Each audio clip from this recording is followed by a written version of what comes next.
చంద్రబాబుకు సొంత సామాజిక వర్గంలో ఎవరైనా ఎదిగితే తట్టుకోలేడని మండిపడ్డారు జగన్. అందుకే కొడాలి నాని, వల్లభనేని వంశీని చూస్తే జీర్ణించుకోలేకనే కేసులు పెడుతూ టార్గెట్ చేస్తున్నారని అన్నారు జగన్.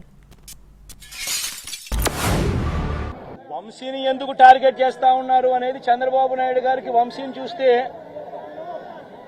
తన సామాజిక వర్గం నుంచి ఒక వ్యక్తి ఎదుగుతున్నాడు. చంద్రబాబు నాయుడు గారి కన్నా గ్లామరస్ గా ఉన్నాడు, లోకేష్ గారి కన్నా గ్లామరస్ గా ఉన్నాడు.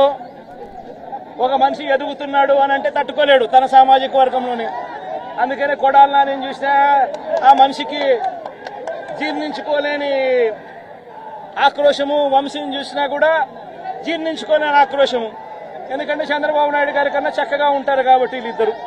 అవినాష్ కూడా పాపం ఎప్పుడో ఒకసారి టార్గెట్ అవుతాడు, ఎందుకంటే లోకేష్ కన్నా చక్కగా ఉన్నాడు కాబట్టి.